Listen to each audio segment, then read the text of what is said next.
So we've said the brain runs the body, but how does it do that? How do all of our cells and organs and systems, how do they all communicate like they're supposed to? Well, let's look at that, shall we? The brain runs the body. It does so through the nervous system, the spinal cord, and there's a communication between there. We will call that the brain-body connection. If the brain-body connection is at 100%, then we have 100% function. And if we have 100% function, we have a state of ease. Everything works like it's supposed to. Good digestion, good immune system, good muscle balance, good heart health, positive energy, we sleep well. Everything works exactly like it's supposed to. Certainly like we want it to.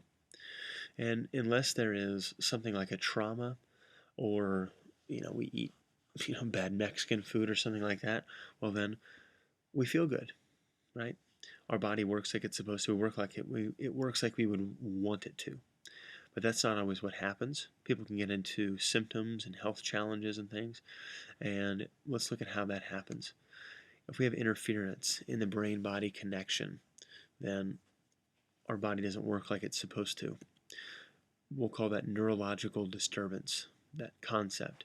And then if we have neurological disturbance, then that leads us on a whole new path, the path of malfunction. If we have malfunction for long enough, then we get into dis-ease. And dis-ease, if that goes on long enough, we're going to call that disease. And if we have neurological disturbance, malfunction, disease long enough, well, then we get into symptoms. And symptoms can be really anything from chronic pain, migraine headaches, headaches in general, digestive disorders, sleep problems, mood problems, anxiety, depression, things like that, even infertility. But the biggest point to get about all of those symptoms is that those things are the last things to show up. The neurological disturbance always precedes or comes before functional disorders. That's a really important concept.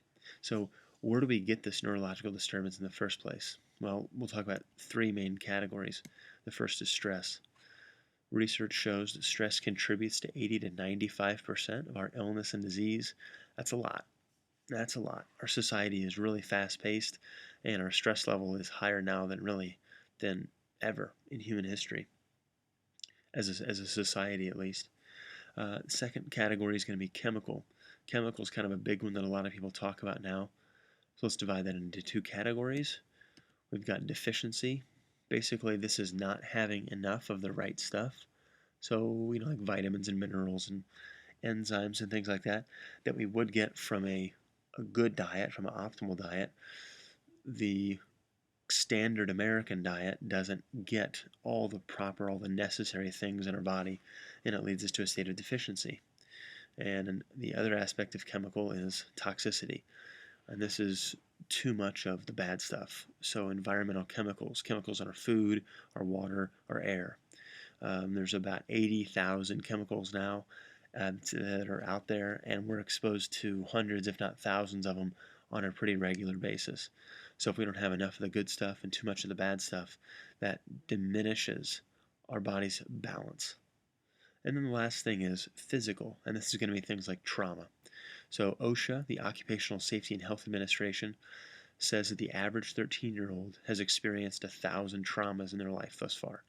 And so when we think about all the bumps and bruises and falls and scrapes and cuts, car accidents, fractures that we've all had, these things accumulate in the body and don't do good things to, again, the brain-body connection. So stress, chemical issues, and physical trauma, these things accumulate over time. And each of these things will trigger our sympathetic or our reactive part of our nervous system and lead us more towards imbalance. We'll cover more of that later. Last thing that we really want to cover on is, if we look at the bottom left, disease and symptoms, that's where a lot of Western medicine focuses, and we find it to be a better value, a better bang for our buck, a better approach in healthcare to focus up top. If you focus on the neurological disturbance and you work on fixing that, then you allow the body to function better. a greater state of ease, and symptoms resolve naturally. So you don't become anti-disease, you become pro the body. A subtle distinction, but an important one.